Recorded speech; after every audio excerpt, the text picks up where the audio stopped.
नमस्कार, जागो जनमत में आपका स्वागत है। मैं हूं राजेश।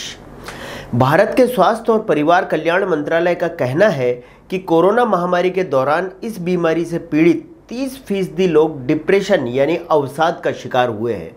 आमतौर पर फेफड़ों की यह बीमारी हमारे दिमाग का दही बना रही है।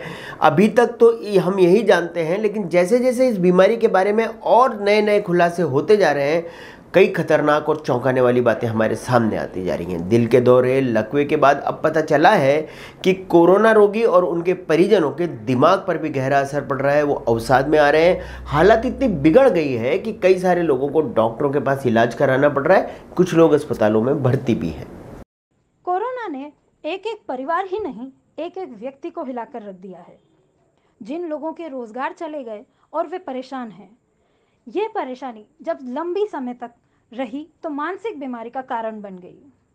जो लंबे समय तक अस्पतालों में भर्ती रहे, वे बीमार रहे, वो बीमारी के डर से इतना घबरा गए कि उनका मानसिक संतुलन प्रभावित हो गया।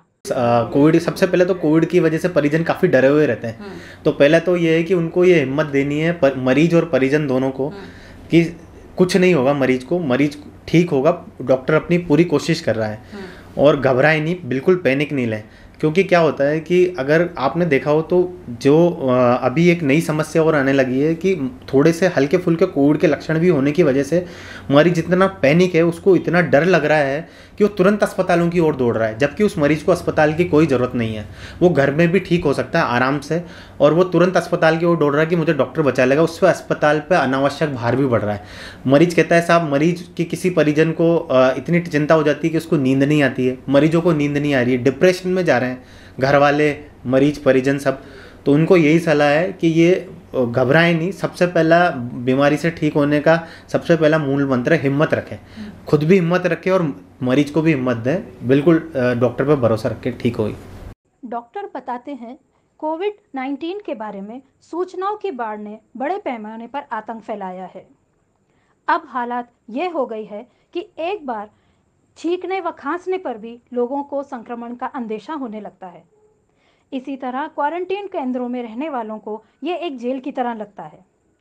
कोटा में ही ऐसे अनेक मामले आए हैं जिसमें कोरोना से पीड़ित व्यक्ति की मौत के बाद उसके 1 या 2 परिजन मानसिक रूप से बीमार हो गए हैं। कुछ रोगी ऐसे भी रहे जो ठीक होने के बाद भी तरह तरह की शिकायतें करते रहे, मसलन सांस नहीं आ रही। उनके परिजन जब उन्हें अस्पताल ले जाते हैं तो पता चलता है कि वे पूरी तरह स्वस्थ हैं। कोरोना में एक तो कोरोना से जो खुद इटसेल्फ, कोरोना बीमारी इटसेल्फ और कोरोना की बीमारी के होने वाले दूसरे जो शारीरिक प्रभाव है सेकंड, इनसे बहुत परेशान थे लोग। यानी कोरोना होने का डर हमेशा रहता था, कोरोना होने के बाद ठीक होने के बाद पुनः हो जाने का भी डर रहता था, और कोरोना हो जाने के बाद जो सांस की तकलीफ या शरीर के अंगों को नुकसान होता था, वो ठीक होंगे नहीं होंगे, इसका भी एक लगातार उनके उस पर तनाव बना हुआ था। किसी की डायबिटीज़ बढ़ गई, किसी की किडनी की बीमारी बढ़ गई, किसी का ब्लड प्रेशर चेंज हो गया। तो ये कोविड से रिलेटेड डायरेक्ट इफेक्ट था। दूसरा कारण जो मुख्य समझ में आया वो ये था कि कोविड से रिलेटेड जो नुकसान सामाजिक आर्थिक हुए हैं, वो भी उनके मानसिक स्वास्थ्य परामर्श के कारण बने।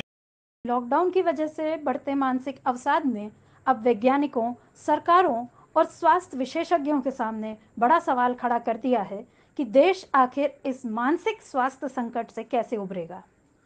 विशेषज्ञ कहते हैं, हर 5वां भारतीय किसी न किसी तरह के मानसिक अवसाद से ग्रस्त है।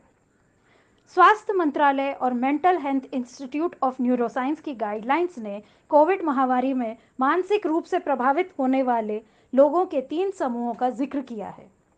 पहले समूह में वे लोग हैं जो कोरोना से पीड़ित हुए हैं, उन्हें मानसिक दिक्कतें आ सकती हैं। कोविड से पीड़ित होने वाले में अवसाद, पोस्ट ट्रॉमेटिक स्ट्रेस डिसऑर्डर जैसे समस्या दिखी जा रही है। दूसरे समूह में वे मरीज हैं जो पहले से ही मानसिक रोग से पीड़ित थे। कोविड की वजह से वो पुरानी स्थिति में लौट सकते हैं। ऐसे मरीजों की स्थिति और खराब हो सकती है। तीसरा समूह आम लोगों का है। आम लोग तनाव, चिंता, नींद की कमी, हेल्यूसिनेशन या अजीब ख्याल आने, जिनका सच्चाई से कोई वास्ता ही ना हो, जैसी समस्याएं झेल रहे हैं। इस समूह के लोगों में आत्महत्या के तक के ख्याल भी आ सकते हैं। बढ़ते मानसिक तनाव पर कैसे काबू पाया जा सकता है? मनोचिकित्सक इसके लिए कई तरीके सुझा रहे हैं। उनका कहना है कि लोगों को अपनी सोच में सकारात्मकता रखनी होगी। उन्हें यह सोचना होगा कि इस संकट में वो अकेले नहीं हैं, बल्कि उनके साथ कई सारे लोग उनके साथ हैं। दूसरी बात यह है कि डॉक्टर ये कहते हैं कि मीडिया पर जो अफवाहें फैल रही हैं बीमारी की भयावहता को लेकर, उस पर वो आंख मूंद के भरोसा करना छोड़ दें।